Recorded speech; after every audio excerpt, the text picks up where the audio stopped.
आप सभी को प्रभु यीशु मसीह के नाम से जय मसीह की। आज मैं आप लोगों को कुछ वचन बताने जा रहा हूँ जो कि बहुत ही आशीषित और अनुग्रहित होने वाले हैं। वैसे तो पूरी की पूरी बाइबल ही आशीषित और अनुग्रह वाले वचन से भरी हुई है, लेकिन उनमें से कुछ चंद वचनों को लेकर आज मैं आप लोग के बीच में रखने वाला हूँ, जो कि ऐसे वचन है जिसको आप रोज़ पढ़ोगे तो आपका जीवन एक सफलतापूर्वक जीवन हो जाएगा। तो आइए उन वचनों की ओर हम बढ़ते हैं।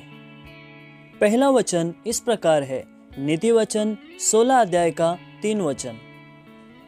अपने कामों को यहोवा पर डाल दे, इससे तेरी कल्पनाएं सिद्ध होगी। तो इस वचन में हम देख सकते हैं आपका जो भी काम है उसे परमेश्वर के हाथ में सौंप दीजिए, परमेश्वर आपके काम को सफल कर देगा। तो आइए दूसरे वचन की ओर बढ़ते हैं। तो इस प्रकार है, पहला राजा 2 अध्याय उसका 3 वचन। और जो कुछ तेरे परमेश्वर यहोवा ने तुझे सौंपा है उसकी रक्षा करके उसके मार्गों पर चला करना, और जैसे मूसा की व्यवस्था में लिखा है वैसे ही उसकी विधियों तथा आज्ञाओं और नियमों और चितौनियों का पालन करते रहना, जिससे जो कुछ तू करे और जहाँ कहीं तू जाए उसमें तू सफल होएगा। इस वचन में हम देखते हैं इस प्रकार कहा गया है, जब हम परमेश्वर के मार्गों पर चलते हैं, परमेश्वर के वचन के अनुसार चलते हैं, तो हमारा हर एक कार्य सफल हो जाएगा।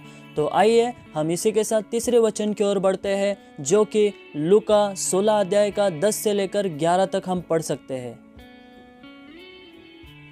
जो थोड़े से थोड़े में सच्चा है वह बहुत में भी सच्चा है, और जो थोड़े से थोड़े में अधर्मी है वह बहुत में भी अधर्मी है। इसलिए जब तुम अधर्म के धन में सच्चे न ठहरे तो सच्चा धन तुम्हें कौन सौंपेगा। इस वचन के आधार पर हम देख सकते हैं आपका काम चाहे बड़ा हो या छोटा हो, ये मायने नहीं रखता, पर आपका काम सच्चा हो। परमेश्वर यही चाहता है जिससे कि आपका काम सफल हो जाएगा। तो आइए हम चौथे वचन की ओर बढ़ते हैं। वो लिखा हुआ है यशायाह की पुस्तक उसका 41 का 10 वचन में, मत डर क्योंकि मैं तेरे संग हूँ, इधर उधर मत ताक क्योंकि मैं तेरा परमेश्वर हूँ। मैं तुझे दृढ़ करूँगा और तेरी सहायता करूँगा, अपने धर्ममय दाहिने हाथ से मैं तुझे संभाले रहूँगा।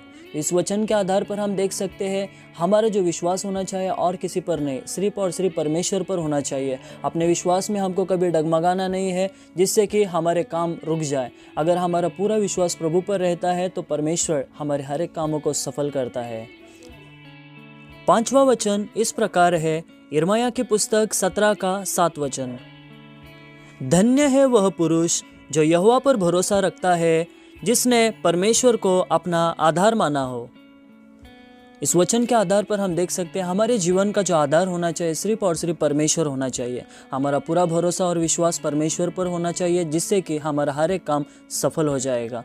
तो आइए इसी के साथ छठवें वचन की ओर बढ़ते हैं, जो कि व्यवस्था विवरण 8 का 18 में हम पढ़ सकते हैं। परंतु तू अपने परमेश्वर यहोवा की स्मरण रखना, क्योंकि वही है जो तुझे सम्मति प्राप्त करने की सामर्थ इसलिए देता है कि जो वाचा उसने तेरे पूर्वजों से शपथ खाकर बांधी थी उसको पूरा करे, जैसा आज प्रकट है। हमारे हर कामों में हम सिर्फ परमेश्वर को स्मरण करें, इससे हमारा हर एक काम सफल हो जाएगा। तो आइए इसी के साथ और एक वचन को हम पढ़ेंगे, जो 7वां वचन है भजन संहिता 37 का 4 वचन। यहोवा को अपने सुख का मूल जान, और वह तेरे मनोरथों को पूरा करेगा। इस वचन के आधार पर हम देख सकते हैं हमारे हर काम का जो भी मूल है, स्रोत है, जो भी आशीष है, हमें यही समझना है कि वो परमेश्वर की ओर से हुआ है। उससे आपके हर एक कामों में और भी आशीष बढ़ जाएगी। इसी के साथ नंबर 8 पर जो वचन है, नीति वचन 3 अध्याय का 1 से लेकर 4 वचन तक। हे मेरे पुत्र, मेरी शिक्षा को न भूलना, अपने हृदय में मेरी आज्ञाओं को रखे रहना, क्योंकि ऐसा करने से तेरी आयु बढ़ेगी और तू अधिक कुशल से रहेगा। कृपा और सच्चाई तुझसे अलग न होने पाए, वरन उनको अपने गले का हार बनाना और अपने हृदय रूपी पट्टियों पर लिखना। तो तू परमेश्वर और मनुष्य दोनों का अनुग्रह पाएगा, तू अति बुद्धिमान होगा। तो यदि आप किसी को हर बातों में आशीषित और अनुग्रहित और परमेश्वर का एक सही व्यक्ति होकर चलना है, तो आपको इन वचनों को पूरा करना पड़ेगा। तो परमेश्वर के साथ ही आप बढ़े। आइए हम लोग एक आखिरी वचन की ओर चलते हैं, 9वां वचन फिलिपियों 4 का 17 वचन, जो कि शायद आप लोगों ने पढ़ा भी होगा। यह नहीं कि मैं दान चाहता हूँ, परंतु मैं ऐसा फल चाहता हूँ जो तुम्हारे लाभ के लिए बढ़ता जाए। इस वचन के द्वारा हम देख सकते हैं कि परमेश्वर भी हमेशा हमारे आशीष के बारे में सोचता है। तो इसलिए मेरे प्रिय भाई और बहनों, इन वचनों को आप ज़रूर पढ़ें। मैंने आपको 9 वचनों को बताया है, और 10वां वचन कौन सा होना चाहिए वो आप मुझे कमेंट करके बताइए, ताकि वो वचन मैं अगले वीडियो में डाल सकूँगा। तो प्रभु आप सबको इन वचनों के द्वारा, इस वीडियो के द्वारा आशीष करे। मैं आपसे चाहता हूँ कि इस वीडियो को ज़्यादा से ज़्यादा आप शेयर कीजिए। Praise the Lord.